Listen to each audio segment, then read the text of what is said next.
Hello students, welcome back to my YouTube channel physics world. So कल के lecture में हमने क्या पढ़ा था, nuclear density and nuclear radius के बारे में। तो आज हम क्या पढ़ेंगे, इससे रिलेटेड जो PYQs हैं न्यूक्लियर रेडियस से रिलेटेड, आज वो करेंगे।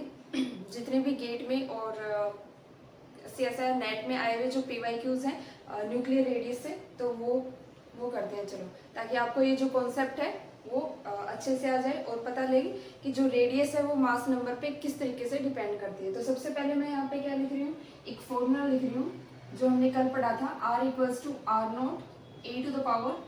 A⁴ ठीक है। ये फॉर्मूला जो है वो इन क्वेश्चंस की जान है, ठीक है। तो ये फॉर्मूला आपको याद होगा तो आप ये क्वेश्चंस कर पाएंगे। तो सबसे पहला क्वेश्चन है जो कि गेट 2004 में आया हुआ है, the volume of nucleus in an atom is proportional to, कि यानी एटम के अंदर जो उसकी वॉल्यूम है वो किसके प्रोपोर्शनल होती है। तो कल हमने जब डेरिवेशन किया था तो मैंने क्या बोला था कि किसी भी न्यूक्लियस के अंदर जो number of protons and number of neutrons है उनका जो डिस्ट्रीब्यूशन होता है वो क्या होता है, यूनिफॉर्म होता है। यानी मास पर यूनिट वॉल्यूम जो है उसका क्या रहता है, उस डिस्ट्रीब्यूशन का कांस्टेंट रहता है। तो कांस्टेंट रहता है, तो मैंने वहां से क्या बोला था, जो m/v है वो क्या रहता है, कांस्टेंट रहता है। तो यहाँ से मैंने देखा जो m है वो डायरेक्टली प्रोपोर्शनल आ गया था हमारे पास क्या है, वॉल्यूम के। फिर मैंने क्या देखा कि अगर ये न्यूक्लियस है, इसकी मैंने साइज बढ़ा दी तो इसके वॉल्यूम भी तो क्या होगा, बढ़ेगा। साइज कब बढ़ सकती है, जब इसके अंदर प्रोटॉन्स एंड न्यूट्रॉन्स यानी जो कंबाइनली जो न्यूक्लियॉन्स हैं वो बढ़ेंगे, तभी तो इसकी साइज बढ़ेगी और तभी ये क्या है, ज्यादा वॉल्यूम ऑक्यूपाई कर पाएगा। यानी न्यूक्लियॉन्स बढ़ने के साथ साथ न्यूक्लियॉन्स जब इंक्रीज होंगे तो इसकी जो वॉल्यूम है वो क्या होगी, इंक्रीज होगी। वॉल्यूम इंक्रीज कैसे कह रही हूँ कि नंबर ऑफ न्यूक्लियॉन्स बढ़ेंगे, यानी इसका जो मास नंबर है, न्यूक्लियॉन्स क्या होते हैं, प्रोटॉन प्लस न्यूट्रॉन का सम, जिसको हम A नंबर से डिनोट करते हैं, यानी कि मास नंबर। यानी कि जब हम मास नंबर बढ़ाएंगे तो ये क्या है, साइज में बड़ा होता जाएगा। जैसे जैसे मास नंबर बढ़ेगा इसका जो न्यूक्लियस की साइज है वो क्या होती जाएगी, बढ़ती जाएगी और ये ज्यादा स्पेस में ज्यादा वॉल्यूम क्या है, ऑक्यूपाई कर पाएगा। तो यानी कि मैंने यहाँ से क्या रिलेशन निकाला था, जो मास, मैंने क्या देखा था, जो मास है न्यूक्लियाई का वो डायरेक्टली प्रोपोर्शनल है इसके मास नंबर के, ठीक है। तो यहाँ से मैंने रिलेशन निकाला V directly proportional to A। ये मेरी फर्स्ट इक्वेशन बनी थी, याद करो, ये मेरी सेकंड इक्वेशन बनी थी। जब दोनों को मैंने कंपेयर किया तो देखा जो वॉल्यूम है वो डायरेक्टली प्रोपोर्शनल आ रहा है किसके, मास नंबर के। तो ये इक्वेशन क्या है, the volume of nucleus in an atom is proportional to first है mass number, proton number, neutron number and electron number। ये तीनों तो नहीं होंगे तो क्या है, mass number। तो देखो इतना सिंपल क्वेश्चन था इस कॉन्सेप्ट से, जो कि गेट 2004 में पूछा हुआ है। अब है नेक्स्ट क्वेश्चन, सेकंड क्वेश्चन है, N16O nucleus is spherical and has a charge radius r and volume V equals to 4/3 pi r cube. According to the observations of charge radii, the volume of Xe128 nucleus assumed to be spherical। इस question में हमें already इसका जो charge distribution कैसा दे रखा है, spherical दे रखा है, ठीक है। अगर कोई और कॉन्फ़िगरेशन होता, मतलब अदर देन स्फेरिकल होता, तो वो हम क्या मानते, उसको इलेक्ट्रिकल क्वाड्रुपोल मूवमेंट उसका जीरो नहीं होता है। इसके अंदर इसका जो क्यू है, इलेक्ट्रिक क्वाड्रुपोल मूवमेंट, वो क्या है, जीरो है। जीरो क्यों है, ये स्फेरिकल चार्ज डिस्ट्रीब्यूशन से हमने निकाला है, ठीक है। तो आने वाले लेक्चर्स में हम इसी के बारे में पढ़ेंगे, इलेक्ट्रिक क्वाड्रुपोल मूवमेंट। इस क्वेश्चन में हमें वॉल्यूम के साथ में रिलेशन बताना है। तो हम जानते हैं कि जो R इक्वल्स टू क्या होता है, R0 A⁴ ठीक है। तो यानी R जो है डायरेक्टली प्रोपोर्शनल है A⁴ अब R of 16O to the power R of Xe128, तो यहाँ से क्या आ जाएगा, A of 16O to the A of 128 Xe, ठीक है। अब ये पावर अगर मैं यहाँ ले लूं, मुझे तो वॉल्यूम के साथ में बताना है ना, मतलब R के फॉर्म में निकालना है आंसर, ठीक है। यानी R के साथ में रिलेशन वॉल्यूम कैसे वेरी कर रही है, तो ये क्यूब मैं यहाँ ले लूं, ठीक है, तो ये रिलेशन बन जाएगा। अब 16 मास इसका कितना है, 16, और ये कितना है इसका मास, 128, ठीक है। तो ये कितने टाइम कैंसिल हो गया, 1/8 टाइम्स कैंसिल हो गया। तो यानी R of 16O to the R of Xe128 whole cube, ये कितना आ गया, 1/8। अब हमें क्या पूछा है, इसका पूछा है, तो इसको रखो साइड में। तो R of Xe128 whole cube equals to 8 ऑफ R16O क्यूब। ये आ गया मेरे पास।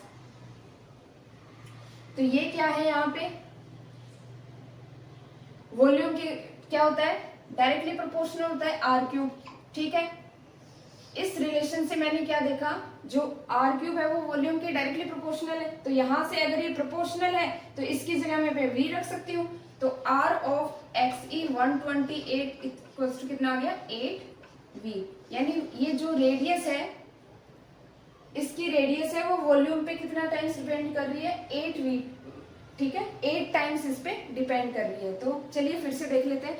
हमें क्या निकालना है, ये वॉल्यूम के साथ में रिलेशन निकालना है इसका, रेडियस का, ठीक है। हमें क्या दे रखा है, 16O के लिए हमें इंफॉर्मेशन गिवन है, ठीक है, और हमें किसके बारे में पूछा है, XE 128 के बारे में पूछा है। तो एक फेमस रिलेशन हमने कल ही देखा है न्यूक्लियस रेडियस के बारे में, जो कि क्या होता है R equals to R0 a to the power 1/3। इससे हमने देखा कि जो R है वो डायरेक्टली डिपेंड कर रहा है a टू द पावर 1/3 के। तो मैंने यहाँ से क्या किया, इन दोनों को रेडियस के फॉर्म में लिख लिया, इनकी रेडियस, ठीक है, और यहाँ पे इसकी होल क्यूब कर दी। तो इसका मास मुझे गिवन था और इसका मास मुझे गिवन है। तो 16 का मास कितना है, 16 128 मैंने यहाँ के कर दिया, ये क्या कर दिया 1/8 टाइम्स, ये कैंसिल हो गया। अब मुझे ये तो दे रखा है, मुझे इसके बारे में पूछा है, वो भी किसकी फॉर्म में, वॉल्यूम की, वो भी किसकी फॉर्म में, वॉल्यूम की फॉर्म में, ठीक है। तो मैंने क्या देखा कि जो वॉल्यूम है वो डायरेक्टली प्रोपोर्शनल होता है r to the power cube से। तो ये जो इसकी जगह पे मैं क्या रख सकती हूँ, जब प्रोपोर्शनल है तो इसकी जगह पे मैं क्या रख सकती हूँ, वॉल्यूम रख सकती हूँ। यहाँ से मैंने देखा जो r ऑफ xe है वो क्या है 8 टाइम्स ऑफ इट्स वॉल्यूम, ठीक है। तो हमने 2 क्वेश्चन किए, तो चलिए अब नेक्स्ट क्वेश्चन देखते हैं। हमारा नेक्स्ट क्वेश्चन है CSI नेट जून 2011 का। The radius of 64 Cu nucleus is measured to be 4.8 multiplied by 10 is from minus 13 centimeter. The radius of 27 mg nucleus may be can be estimated to be। कुछ options दे रखे हैं जिससे हमें देखना है कि इसमें से कौन सा ऑप्शन करेक्ट है। तो इसमें 64 Cu की रेडियस हमें गिवन है और हमें किसकी निकालनी है, 27 mg की निकालनी है। तो वही formula repeated, R equals to R0 a to the power 1/3। ये क्या है, R ऑफ Cu। तो R ऑफ Cu हमें कितना दे रखा है 4.8 मल्टीप्लाई बाय 10⁻⁻13 सेंटीमीटर। अब यूनिट्स चेंज करने की जरूरत नहीं है क्योंकि हमें आंसर भी किसमें सेंटीमीटर की फॉर्म में। तो हम यहाँ से देखेंगे जो R है वो डायरेक्टली प्रोपोर्शनल है a टू द पावर 1/3 से। तो यहाँ से लिखो R of Cu divide by R of mg। हमें पूछा किसका है, R ऑफ mg, ठीक है। तो equals to a to the power a of Cu upon a of mg की होल पावर 1/3। अब a ऑफ Cu अपने को कितना दे रखा है 64 को हम पावर की फॉर्म में लिखना है ताकि ये जो पावर है बाहर वाली, ये क्यूब अंदर वाली क्यूब से क्या है कैंसिल हो जाए। तो हमें ऐसा फॉर्मेट लिखना है, तो इसको क्या लिख सकते हैं 4 की क्यूब, और ठीक है, और ये mg में क्या है 27 है इसका मास नंबर। 27 को किसकी क्यूब में लिख सकते हैं 3 की क्यूब, ठीक है। बाहर कितना है 1/3। अब ये पावर से पावर कैंसिल हो गया, कितना बन गया 4/3। अब हमें क्या पूछा है R ऑफ mg। तो R ऑफ mg क्या हो जाएगा 3/4 multiply by R of Cu। R of Cu, radius of Cu हमें कितनी दे रखी है 4.8 मल्टीप्लाई बाय 10⁻⁻13। अब ये वैल्यू पुट कर दो, तो R of mg equals to कितना आ गया 3/4 मल्टीप्लाई बाय 4.8 इंटू 10⁻⁻13 सेंटीमीटर, ठीक है। तो यहाँ से हम देखेंगे तो ये ऑलमोस्ट बी ऑप्शन है, तो इसका जो करेक्ट आंसर है वो क्या हो जाएगा बी ऑप्शन। तो ऐसे हमें क्वेश्चंस देखने हैं रेडियस पे मास नंबर की डिपेंडेंसी से, ठीक है। हमें एक की रेडियस गिवन रहेगी और हमें जो नेक्स्ट न्यूक्लियर है उसकी रेडियस पूछेंगे। तो हमें डायरेक्टली फॉर्मूला क्या लगाना है, R directly proportional to a to the power 1/3 से, ठीक है। तो यहाँ से मैंने ये क्वेश्चन सोल्व किया है। तो चलिए एक क्वेश्चन और देख लेते हैं हमारा, जो कि JES 2015 का है। The stable nucleus that has 1/3 times the radius of 189 OS nucleus if. इसके अंदर हमें स्टेबल न्यूक्लियस पूछा है और जो क्या बोल रखा है कि जो उसकी जो स्टेबल न्यूक्लियस की रेडियस है वो 1/3 टाइम्स ऑफ OS की रेडियस के, ठीक है। तो स्टेबल न्यूक्लियस मतलब जो हमें गिवन है वो तो R1 लिख लो, और जिसका पूछा है वो स्टेबल न्यूक्लियस मतलब कोई अननोन न्यूक्लियस है, उसको उस न्यूक्लियस का जो मास नंबर है उससे हमें क्या आइडेंटिफाई करना है इनमें से कि वो कौन सा है। तो हमें क्या निकालना है, इसमें मास नंबर निकालना है। मास नंबर मैंने कैसे आइडेंटिफाई किया कि मास नंबर निकालना है, तो वो किससे, द स्टेबल न्यूक्लियस। तो हमें न्यूक्लियस के बारे में बताना है, तो अगर हमें मास नंबर पता लग जाएगा तो इसमें से हम पहचान पाएंगे कि वो कौन सा न्यूक्लियस है, ठीक है। तो यहाँ से क्या है, जो R1 हमें, ये क्या है 189 OS वाला, ये क्या है R1 है। अब जो बोल रखे हैं जो अननोन स्टेबल न्यूक्लियस है उसकी रेडियस 1/3 टाइम्स है इसकी रेडियस के। तो स्टेबल न्यूक्लियस मैंने ले लिया, मान लो उसकी रेडियस R2 ले ली, तो ये क्या बोल रखा है 1/3 टाइम्स ऑफ R1। अब मैं एक रिलेशन जानती हूँ, R directly proportional to A⁴ 1/3, ठीक है। तो यहाँ से क्या हो जाएगा R1 divide by R2 equals to A1 divide by A⁴ 1/3। अब यहाँ से R1 R2 कितना है 1/3 R1, और ये कितना बन गया A1 कितना है 189 है अपने पास, ठीक है ये वाला। और A2 क्या है अननोन है, क्योंकि यही तो हमें निकालना है A2 इसके अंदर, तो ये एज इट इज रख दिया, और इसका होल क्यूब, ठीक है। ये R1 से R1 कैंसिल हो गया, ये 3 क्या चला जाएगा ऊपर चला जाएगा, तो 3 equals to 189 divide by A2, ठीक है ये होल क्यूब। अब इसकी जो क्यूब हटाने के लिए, ये तो क्यूब तो हमें हटानी पड़ेगी क्योंकि हमें मास नंबर निकालना है, तो ये क्यूब मैं इधर ले जाऊंगी, तो ये कितना हो गया 3 की क्यूब 189 डिवाइड बाय A2, ठीक है। तो यहाँ से A2 अगर निकालती हूँ तो कितना आ जाएगा 189 डिवाइड बाय 3 की क्यूब कितना है 27, ठीक है। तो ये लगभग कितने टाइम्स कैंसिल हो रहा है